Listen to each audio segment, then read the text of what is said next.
Hi everyone in HUS 211. I wanted to just take a minute and talk about the analysis paper. I've gotten a few emails in the past couple of days and it seems like there's a little bit of confusion and some questions, so I thought maybe this would be the easiest way to address those things and make sure we're all on the same page. I am going to post today on Blackboard. It's actually already posted in your content section, but I'll post it in an announcement. A guideline to writing the paper. So the guideline is kind of based on historically people working with clients, and many of you were unable to intern this year. And so you wrote your biopsychosocials on somebody you know or a fictional person. You're going to write your analysis paper on the same person that you wrote your biopsychosocial on. So it's not going to be a specific case study. It's going to be whoever you wrote your biopsychosocial on. That's who you should focus your analysis on. Now, I realize that you were not playing the social work role, many of you, with these fictional clients. So you're going to write your analysis paper to describe what you would do if this person were your client, right? How would you approach this client from a generalist social work perspective? So some of the things you want to talk about are, how do you define generalist social work practice, right? What do you understand generalist social work practice to mean? And how does it apply to this particular client? What level of practice would you be focusing on primarily, right? Think micro, meso, macro. You might be doing more than one, but usually the work occurs primarily at one level. You want to think about how you would move through the phases and processes. So think about your HUS 205 class.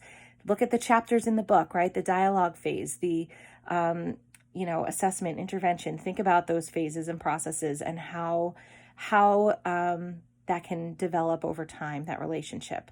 I want you to think about ecosystems. Think about your client's ecosystem, how they, what are the resources in their ecosystem? Who are the people in their ecosystem?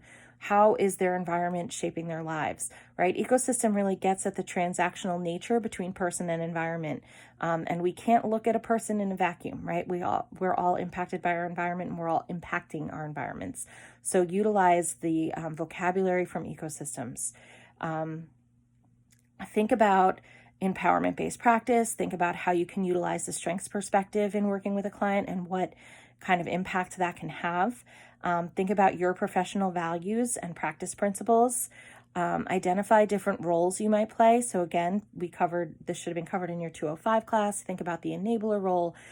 Think about the advocate. Think about the broker, right? Those are just some examples of generalist social work roles. Think about the skills and techniques and methods that you use. So your HUS 103 class, think about your active listening, observation, reflection, open and closed skills. Think about solar.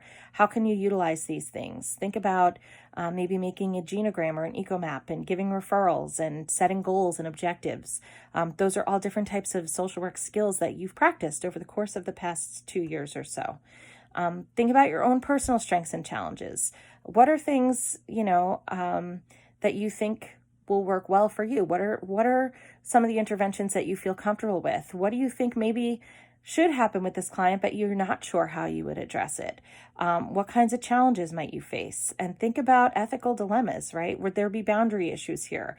Is there a possibility for confidentiality problems? How would you address these things if they were to come up? Also think about if there's a need for priority action. If any of you, had a suicidal client that you were discussing, what does that mean from a social work perspective? How would you address those things? You also want to make a connection to the macro, right? So this was the point of writing that macro paper.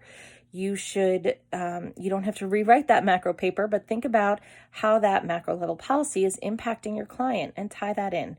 So ultimately, I want you to focus on how you would address this client using the social work skills and knowledge that you've gained throughout the course of the Human Services program.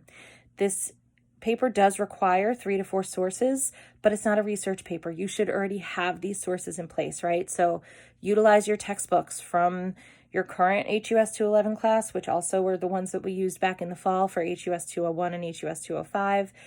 If you still have your text from HUS 101 or your text from HUS 103, I'm also going to post a link to a website that has those texts for free. They might not be the most current versions, but the information generally stays the same. You can also use any of the articles that you've read in any of those classes or the articles that you reviewed earlier in the semester, the resources that you used for the macro paper, right? You shouldn't have to do any additional research This is really just describing the work that you would do based on the knowledge that you already have. Please reach out to me if you have any questions. And yeah, I hope this helps. Take care.